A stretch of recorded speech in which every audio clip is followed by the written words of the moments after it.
बहुत बहुत स्वागत है दोस्तों आपका अपने YouTube चैनल साकिब क्लास में। दोस्तों कैसे हो और कैसी चल रही है आपकी तैयारी, कमेंट बॉक्स में ज़रूर बताना। अगर आप भी क्लास 12 के स्टूडेंट हो तो आज की ये वीडियो आपके लिए बहुत ही ज़्यादा इंपॉर्टेंट होने वाली है। दोस्तों फिजिक्स कि अगर आप भी 70 नंबर पक्का करने चाहते हैं तो आज की इस वीडियो को लास्ट तक देखना। आज की इस वीडियो में वेरी इंपॉर्टेंट क्वेश्चंस को हम बताएंगे।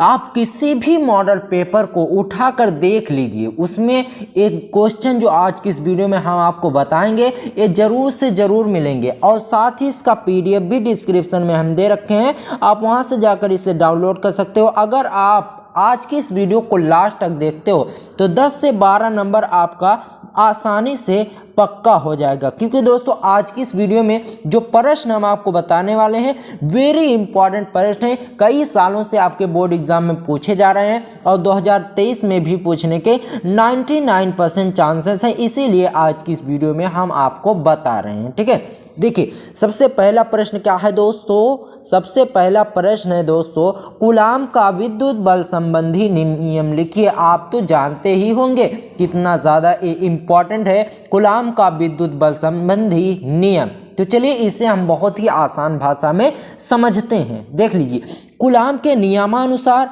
दो आवेशों के मध्य कार्यरत बल, ठीक है, दो आवेशों के मध्य, दो आवेश कौन कौन से, मान लीजिए एक आवेश यहाँ पर है और एक आवेश यहाँ पर, इनके मध्य कार्यरत बल F। अभी हम परिभाषा पढ़ते हैं फिर आपको समझाते हैं बहुत ही अच्छे तरीके से। ठीक है, देखिए कूलाम के नियमानुसार दो आवेशों के मध्य कार्यरत बल आवेशों Q1 व Q2 के गुणनफल के अनुक्रमानुपाती तथा उनके मध्य दूरी r के व्युत्क्रमानुपाती होता है। यहाँ पर कह क्या रहा है, एक आवेश Q1 हो गया और दूसरा आवेश Q2। यहाँ पर जो इस पर कार्यरत बल है, यानी इस पर जो बल कार्य कर रहा है वह इन दोनों के गुणनफल के अनुक्रमानुपाती होता है और उनके मध्य जो दूरी बनती है, ये दूरी बन रही है ना r, तो इसके क्या होता है, इसके दूरी के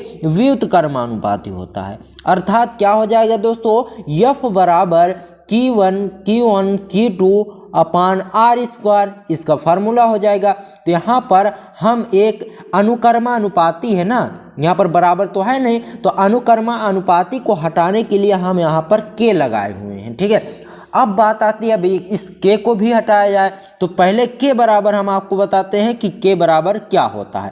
K बराबर हो जाएगा 1/4 पाई एप्सिलॉन 0 या फिर एप्सिलॉन नॉट। एप्सिलॉन 0 भी आप कह सकते हैं, एप्सिलॉन नॉट भी कह सकते हैं।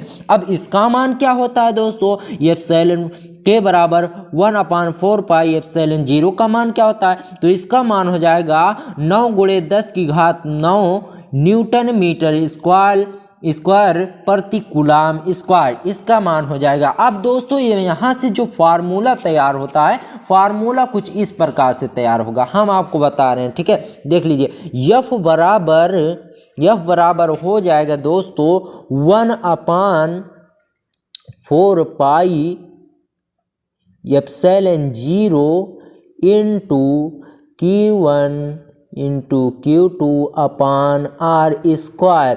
तो ये इसका फार्मूला तैयार हो जाएगा, इसी पर आपके सवाल लगाए जाएंगे। ठीक है, बात समझ रहे हैं। उसके बाद देखिए, चलिए देखते हैं दूसरा कौन सा वेरी इंपॉर्टेंट क्वेश्चन है, इसे आप देख लीजिए। बहुत ही सालों से वेरी इंपॉर्टेंट क्वेश्चन है, आपसे बोर्ड एग्जाम में पूछा जा रहा है। प्रश्न में क्या कह रहा है, सबसे पहले ये पढ़िए, एम्पियर का परिपथीय नियम समझाइए। अभी समझाते हैं। ठीक है, देखिए किसी बंद वक्र की परिता चुंबकीय क्षेत्र की तीव्रता का रेखा समाकलन उस बंद वक्र द्वारा घिरे क्षेत्रफल में से गुजरने वाली कुल विद्युत धारा का μ0 या μ0 गुना होता है। यही नियम एम्पियर का परिपथीय नियम कहलाता है। क्या कह रहा है दोस्तों, कोई बंद वक्र पृष्ठ है, उसके परिता चुंबकीय क्षेत्र की तीव्रता का जो रेखा समाकलन है उस बंद वक्र द्वारा घिरे क्षेत्रफल में से गुजरने वाली कुल वैद्युत धारा का μ0 गुना होता है।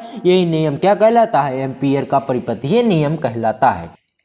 अब जहां पर μ0 क्या है, ये निर्वात की चुंबकशीलता है। अब यहां पर इस सूत्र के कुछ इस प्रकार से बन जाएगा दोस्तों, समाकलन B into D L is equal to μ0 into I. यहाँ पर B क्या है, चुंबकीय क्षेत्र है, और D क्या है, यहाँ पर B इंटू डी एल क्या है, डी एल जो है वक्र पृष्ठ है। तो कुछ इस प्रकार से आपका सूत्र बनकर तैयार होगा, इसी पर आपके सवाल लगाए जाएंगे। उसके बाद देखिए वेरी इंपॉर्टेंट कौन सा क्वेश्चन है, बहुत ही सालों से आपके बोर्ड एग्जाम में लगातार पूछा जाने वाला प्रश्न है, वैद्युत विद्रोह की परिभाषा मात्रक एवं विमा लिखिए। तो इसका मात्रक और विमा कुछ इस प्रकार से हो जाएगा दोस्तों, देख लीजिए, दो विपरीत आवेशों में एक आवेश का परिमाण तथा उनके बीच की अल्पतम दूरी के गुणनफल को वैद्युत विद्रोह आघूर्ण कहते हैं। क्या रहा है, दो विपरीत आवेशों में एक आवेश का परिमाण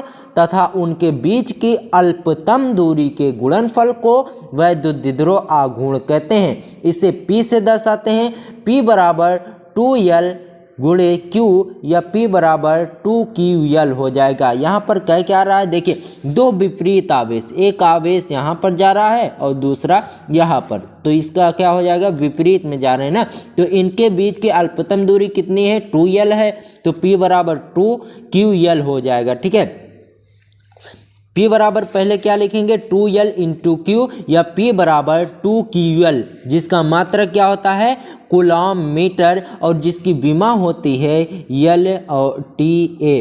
कूलॉम मीटर कहाँ से आया, Q का मात्रक जो होता है दोस्तों वो क्या होता है, Q का मात्रक, Q क्या है, आवेश है, तो इसका आवेश का मात्रक क्या होगा, कूलॉम, और लंबाई का मात्रक क्या होगा, मीटर। तो इसी तरह से इसका विमेय सूत्र भी बनेगा, कूलॉम यानी आवेश में क्या होता है, एम्पियर होता है, तो एम्पियर के लिए T, ampere I into T इसका जो मात्रक होता है, तो I इंटू टी के लिए क्या लगेगा, धारा के लिए क्या लगेगा, एम्पियर, और टाइम के लिए T लगेगा, तो 80 हो जाएगा। तो यहाँ पर लिखा जाएगा LTA। ठीक है, तो ये हो जाएगी इसकी विमा, बात समझ रहे हैं। उसके बाद देखिए बहुत ही इंपॉर्टेंट क्वेश्चन अब आता है, वैद्युत चुंबकीय तरंगे क्या हैं, इनके गुण भी बताइए। देखिए सबसे इंपॉर्टेंट बात, ऐसी तरंगे जिनके चलने के लिए किसी माध्यम की जरूरत नहीं होती उन्हें विद्युत चुंबकीय तरंगे कहते हैं। ठीक है, इसमें विद्युत क्षेत्र तथा चुंबकीय क्षेत्र एक दूसरे के लंबवत कंपन करते हैं, यानी जो इसमें विद्युत क्षेत्र तथा चुंबकीय क्षेत्र भी एक दूसरे के लंबवत कंपन करते हैं। ठीक, अब इसके महत्वपूर्ण गुण भी बता देते हैं। पहला गुण क्या है दोस्तों, इसका गुण यानी क्वालिटी क्या है इसकी, तो इनको किसी माध्यम की जरूरत नहीं होती, ये तो सबसे पहले हमने बताया उसी परिभाषा में। ये तरंगे प्रकाश वेग से भी चलती हैं, क्योंकि प्रकाश को भी किसी माध्यम की आवश्यकता नहीं, जहां पर प्रकाश आप डालेंगे तहां पर ही भी फैल जाएगा। ठीक है, और देखिए इनकी ऊर्जा विद्युत तथा चुंबकीय क्षेत्र में बंटती है। इनकी ऊर्जा विद्युत तथा चुंबकीय क्षेत्र में क्यों बढ़ती है, क्योंकि विद्युत क्षेत्र तथा चुंबकीय क्षेत्र परस्पर आपस में लंबवत आपस में कंपन करते हैं। ठीक है, तो इसलिए आधी ऊर्जा कहाँ पर चली जाती है, आधी ऊर्जा विद्युत क्षेत्र में तथा आधी ऊर्जा चुंबकीय क्षेत्र में चली जाती है। ठीक है, तो ये हो जाएगी इनकी क्वालिटी। ठीक है, उसके बाद देखिए प्रश्न, आखिरी प्रश्न जो कि बहुत ही ज्यादा इंपॉर्टेंट है, आपसे पूछा जा सकता है अब की बार। ठीक है, देखिए विद्युत वाहक बल तथा विभवांतर यानी टर्मिनल विभवांतर में अंतर स्पष्ट कीजिए। बहुत ही आसान भाषा में हमने अंतर लिखा है, तो अंतर लिखने के लिए आपको 2 कॉलम इस तरह से बना लेनी है।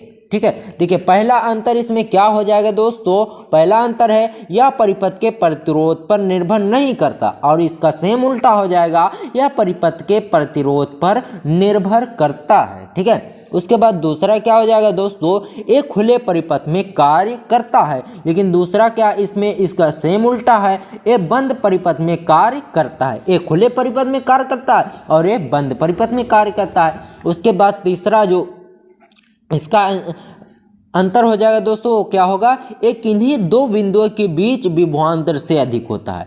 जब कोई दो बिंदुओं के बीच होता है तभी यह विभवांतर से अधिक होता है। ठीक है, और ये क्या होता है, यह सदैव विद्युत वाहक बल से कम होता है। जो विभवांतर होता है वह हमेशा विद्युत वाहक बल से कम होता है। तो ये जो क्वेश्चन आज की इस वीडियो में हमने आपको बताए, उम्मीद करते हैं बहुत ही आसानी से आपके दिमाग में घुस गए होंगे। ठीक है, और अगर आपको वीडियो पसंद आई तो वीडियो को लाइक ज़रूर करना, और चैनल पर नए आए हो तो चैनल को सब्सक्राइब करना, और अपने दोस्तों को भी बताना कि इस चैनल को देखिए, यहाँ पर अच्छे अच्छे वीडियोस आपके स्टडी से रिलेटेड बनाए जाते हैं। ठीक है, मिलते हैं आपसे किसी और वीडियो में, तब तक के लिए गुड बाय, जय हिंद, जय भारत, और अपना ख्याल रखना।